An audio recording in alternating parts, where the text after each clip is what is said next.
yang ketiga. Kita pindah kepada bagian ketiga, yaitu peran pemimpin misionер dalam tugas misionerial. Nah, kita pindah kepada bagian yang ketiga, yaitu peran pemimpin misionер dalam tugas misionerial. Nah, firman Tuhan yang menjadi landasan percakapan kita terangkat dari Kejadian 12 ayat 1 sampai ayat yang kedua yang menegaskan, pergilah dari negerimu dan dari sanak saudaramu dan dari rumah bapamu ini ke negeri yang kutunjukkan kepadamu.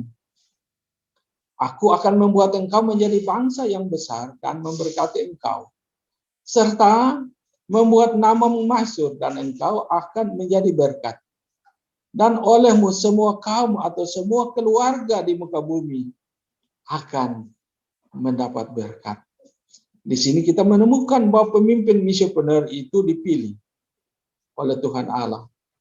Dia terutus oleh Tuhan Allah ke dalam tugas misionerial untuk menjadi berkat kepada semua kaum, kepada semua keluarga di muka bumi.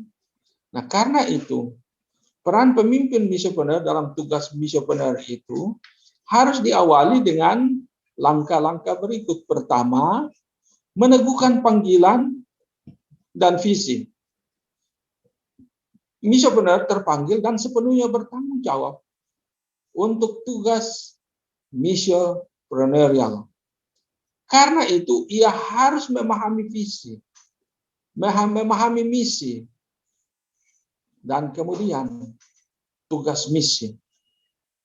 Nah, tugas misionerial terfokus kepada menghadirkan Injil Kerajaan Allah melalui penginjilan, penanaman dan pertumbuhan gereja, mewujudkan panggilan tugas gereja untuk membawa shalom melalui bersekutu, melayani, mengajar, mengutus, bersaksi, memberitakan, dan membangun secara kontekstual, terintegrasi, holistik, dan berkelanjutan. Tugas misionerial yang dibangun di atas visi tugas misi mengharuskan misioner memegang kebenaran berikut. Pertama, dia harus siap memenuhi panggilan misionerial. Kesiapannya itu diwujudkan dengan mengisi panggilan dengan berani mencipta pikiran dan sikap baru. Sebagai indikator visi besar dengan keyakinan, kepercayaan, sikap, kebiasaan, dan pendekatan baru bagi tugas misi. Kemudian, misioner harus berani mengantisipasi dan merekayasa perubahan dalam pekerjaan misionerial. Seperti yang telah saya singgung sedikit tadi, bahwa kita, para misioner, hidup dalam situasi yang telah berubah secara total. Karena itu, seorang misioner sekarang ini harus berani mengantisipasi dan merekayasa perubahan, menyikapi perubahan, bagaimana menanganinya dalam pekerjaan misionerial. Nah, sesudah itu berani berkreasi, berani berinovasi, menerapkan pendekatan yang relevan dalam pekerjaan misi. Jadi pekerjaan misi sekarang harus diwujudkan dengan berkreasi, berinovasi, dengan bersikap kritis karena situasi sudah sangat berubah. Sehingga kita menjalankan dengan pendekatan baru yang sesuai dengan konteks kekinian. Lalu, dia harus berani membebaskan diri dari mentalitas terpenjara yang stereotip demi pekerjaan misi. Jadi biasanya orang tatkala mendengar pokok tentang misi, mereka cenderung terikat dengan pendekatan lama. Sedangkan percakapan mengenai kepemimpinan misionerial ini adalah upaya untuk mengkolaborasi konsep-konsep baru dalam melaksanakan tugas misi. Jika ada yang tidak memahaminya, itu adalah karena percakapan ini merupakan percakapan yang rada atau relatif baru dikemukakan. Pada sisi lain bisa saja orang terpenjara dengan mentalitas yang stereotip. Karena pekerjaan misi harus begini, terminologi misi harus begini, dan seterusnya. Pendekatan misi harus begitu, dan seterusnya. Sehingga olehnya dia tidak dapat bersikap dan bersifat relevan dalam menyikapi perubahan serta bagaimana merekayasa cara yang tepat guna dalam melaksanakan tugas misi sekarang ini. Kemudian, pada gilirannya dia harus berani menerapkan bidang kerja social econopreneur dalam pekerjaan misi. Di sini, seorang missionpreneur itu harus bisa memilih dalam konteks apa saya bisa menggunakan pendekatan econopreneur atau socialpreneur. Dan ini menjadi pilihan dalam menunjang pekerjaan misi. Selain itu menjadi landasan bagi pendekatan masuk ke dalam konteks misi, itu sekaligus juga adalah instrumen ekonomi dalam menunjang pekerjaan misi, sehingga olehnya pekerjaan misi itu berjalan secara berkelanjutan. Nah, di sini seorang missionpreneur harus bisa menata pendekatan yang pas, menata waktu sendiri, berinvestasi dengan gaya dan mentalitas investor yang membuat uang bekerja dalam membangun pembangunan berkelanjutan atau sustainable, mewujudkan tugas missiopreneurship yang integral, kontekstual, dan holistik, memenuhi panggilan tugas gereja. Nah, sesudah itu dia berani berpikir hebat berdasarkan visi dan tugas missiopreneurial. Jadi dia harus berani berpikir hebat. Nah, pikiran hebat ini harus didasarkan atas visi dan misi dari tugas missiopreneurial. Missionpreneur harus berani membangun. Dia juga harus berani mencari dan memiliki pikiran-pikiran hebat. Peter Sinclair mengatakan bahwa suatu kehidupan yang hebat adalah puncak dari pikiran-pikiran hebat, disertai tindakan-tindakan yang hebat. Dalam hubungan ini, seorang missionpreneur harus andal, harus berani mengerjakan pekerjaan missiopreneurial yang menuntut adanya pikiran-pikiran yang hebat, yang didukung oleh mentalitas yang hebat, dan cara yang juga hebat. Nah, di sini missionpreneur harus mampu mengubah masalah menjadi kesempatan dalam tugas misi. Sesudah itu, selain dia harus mampu mengubah masalah menjadi kesempatan, dia diminta untuk memperhatikan nasihat Richard Carlson yang mengatakan, jangan mengurus masalah, ubahlah masalah yang bersangkutan menjadi peluang. Dalam hubungan ini dapat dilihat bahwa tatkala menghadapi tugas misi, ada saja masalah dan tantangan yang dihadapi. Tetapi seorang missionpreneur itu harus berani mengubah masalah. Jangan mengurus masalah. Jangan terbebani oleh masalah.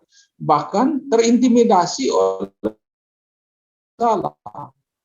Dia harus berbisa dan berani mengubahnya menjadi peluang dalam melaksanakan tugas missiopreneurship.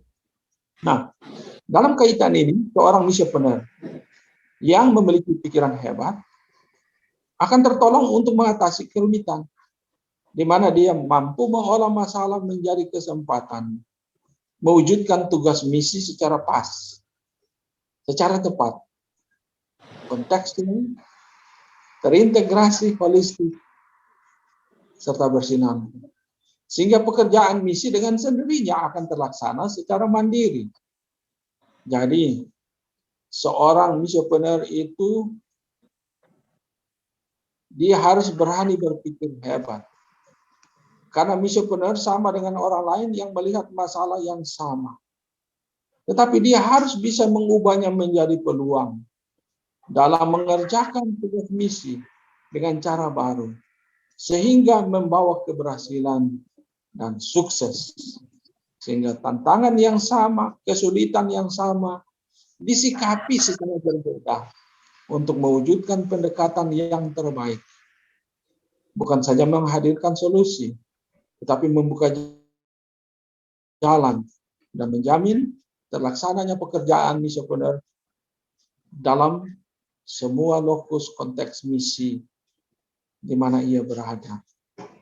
Nah, dia harus berani berpikir kreatif. Dia harus berani berpikir inovatif dalam menerapkan tugas misionerial. Karena misionerial itu seharusnya adalah seorang pemikir kreatif. Jadi misioner dalam menjalankan tugas misionerial, dia harus mendekati sebagai seorang pemikir kreatif. Seorang pemikir yang inovatif, yang berpikir kemungkinan dengan mencari ide baru. Artinya di tengah dan di dalam serta dalam menghadapi tantangan dan kesulitan, ada saja kemungkinan untuk berhasil. Sehingga dia harus berpikir kreatif, inovatif, mencari ide baru, membuang ide usang, yang olehnya kata-kata Mark Twain menjadi benar. Yaitu orang dengan ide baru adalah orang aneh. Sampai ide itu terlaksana. Sesudah itu, seorang misioner, seorang pemimpin misioner, harus berani menerapkan usaha sosioekonomipreneur. Dia harus mengawali dengan menetapkan dasar-dasar membuat keputusan yang tepat. Di mana misioner ini menyikapi usaha sosioekonomipreneur sebagai suatu gaya hidup dalam misi. Kemudian, ada fleksibilitas waktu, ada inovasi, ada kreasi dan kesenangan dalam implementasi tugas misi. Sesudah itu ada keuntungan secara ekonomi, menopang tugas misi.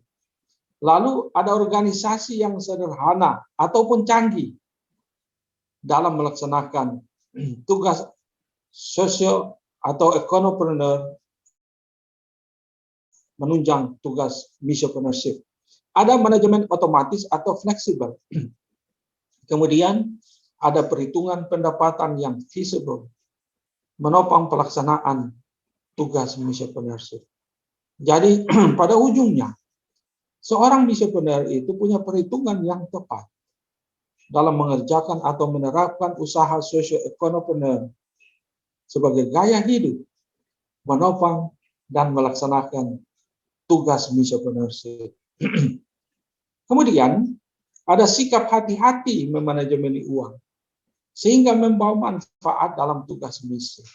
Ada sikap tanggung jawab urusan legal yang mencerminkan etika moral mulia. Ada keuntungan nyata dan terukur menopang tugas misi. Kemudian ada pemasaran yang kontekstual dan holistik. Ada profil sederhana, menarik dan dapat dipasarkan. Ada ide investasi yang fleksibel, yang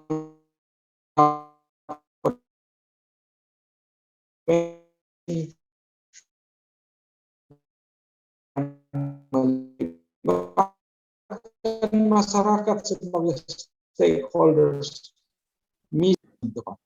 Dia harus berpikir beyond present reality.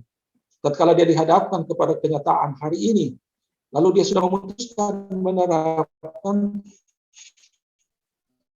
pendekatan sosioekonomipreneur dalam konteks atau lingkungan di mana melewati situasi sekarang, di mana dia andal mengubah masalah menjadi peluang kerja. Dia berani mengubah komoditi menjadi produk ekonomi yang pas dan dapat dijual. Kemudian ada kebiasaan kritis, kreatif, inovatif, inspiratif, dan orientasi kualitas produk dalam pekerjaan misi. Ada perhitungan jeli energetik mewujudkan pekerjaan misi dengan cara baru. Sesudah itu ada keyakinan dan tujuan kerja yang jelas. Sesudah itu, lalu ada kontribusi membangun masyarakat secara baru, menghadirkan shalom bagi semua. Dan ada karakteristik psikologis khusus dalam konteks misi. Ada alasan baru yang dapat diterima. Ada kesiapan menanggung risiko kerja yang baru. Ada kesadaran kemungkinan gagal. Ada analisis objektif dalam membuat keputusan. Ada prioritas menguntungkan tugas misi. Kemudian dia menerapkan ide usaha sociopreneurial yang feasible. Jadi ide usaha yang feasible ini dia harus bagus dan dapat dijual menopang tugas misi sesuai dengan kepribadian missiopreneur, sesuai tingkat keahlian, minat, keunikan dan kemudahan akses yang tersedia dalam lokus misi. Tidak menuntut keterlibatan penuh, tidak menuntut modal terlalu besar, tidak menuntut manajemen yang rumit. Semuanya ini adalah dasar bagi ide usaha missiopreneur yang feasible, yang harus diperhitungkan oleh seorang missiopreneur. Nah, kemudian dapat diterapkan guna membangun masyarakat. Lalu sesudah itu menerapkan pilihan usaha missiopreneur yang marketable. Ada unsur sesuai kebutuhan nyata masyarakat, unsur sesuai dengan minat pelaksana dan kecakapan kerja, unsur sesuai dengan ketersediaan bahan baku, unsur keandalan proses dan produksi bersaing dan bernilai lebih, unsur penyediaan produk dan distribusi produk menjawab minat serta kebutuhan konsumen yang tepat waktu dalam lokus misi. Nah, kemudian dia berani merekayasa strategi dan taktik missiopreneurial yang sesuai. Strategi merekayasa secara unggul. Dia harus menggunakan analisa SWOT, meneliti pasar, menetapkan dan merencanakan usaha missiopreneurship. Jadi dia harus memperhitungkan kekuatan, kelemahan, peluang dan ancaman dalam melaksanakan pendekatan sociopreneurial yang sesuai. Sesudah itu dia menemukan indikator minat bagi usaha missiopreneurship yang dilakukannya. Kemudian mengetahui kemungkinan berhasil, mengetahui pesaing utama dalam konteks misi, mengetes dengan pendekatan jasa, menawarkan jasa. Sesudah itu dia menetapkan program dengan pendekatan SMART, yaitu specific, measurable, kemudian attainable, result oriented, dan time bounded. Jadi tugasnya itu haruslah dapat terukur, spesifik, dapat dilakukan, dapat dicapai, dan berorientasi kepada hasil dengan mengingat ada batas waktu yang harus ditetapkan. Nah, sesudah itu dia memastikan struktur manajemen kerja, menetapkan apakah struktur kerja usaha missiopreneurial adalah legal atau tercipta secara otomatis. Ada pekerjaan yang menuntut misalnya harus bayar pajak, tapi ada pekerjaan yang tidak menuntut membayar pajak, itu harus dipikirkan. Dia harus menetapkan tanggung jawab legal, sejauh mana dia melakukannya. Kalau pekerjaan yang bersifat econopreneur itu sangat menuntut tanggung jawab legal yang tinggi.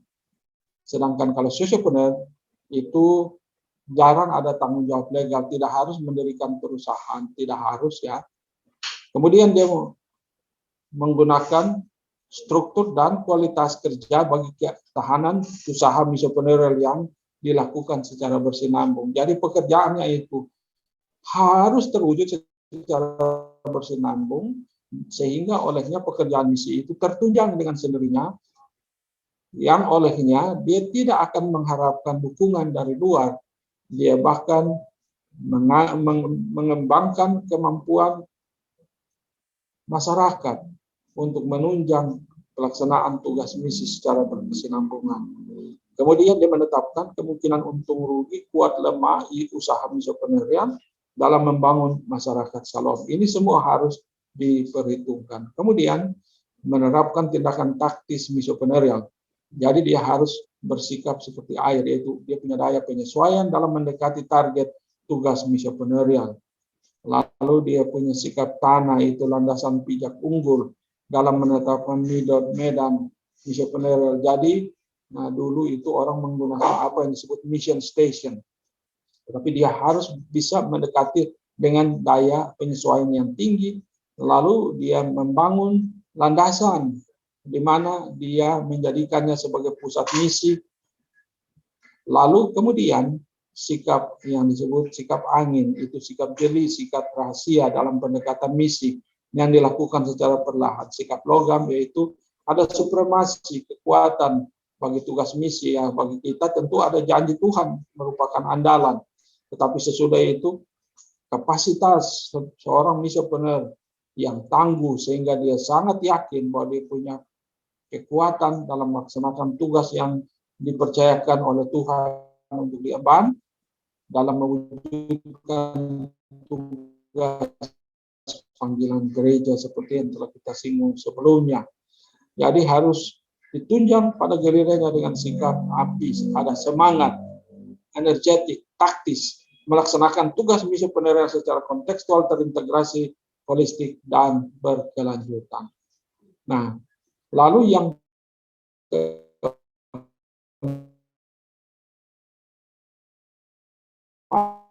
membangun manajemen tulang punggung bagi tugas misi penerima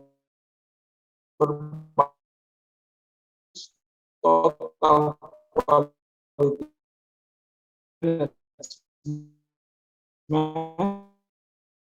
material, yaitu penanaman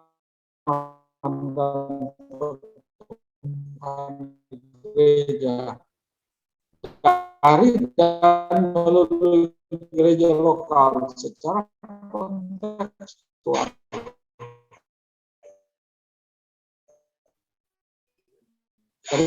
Integrasi holistik, dan di sini kita beri tekanan bahwa pemimpin sebagai misioner berorientasi kepada menunjang sebanyak mungkin orang dalam tugas misi, antara lain penginjilan, penanaman,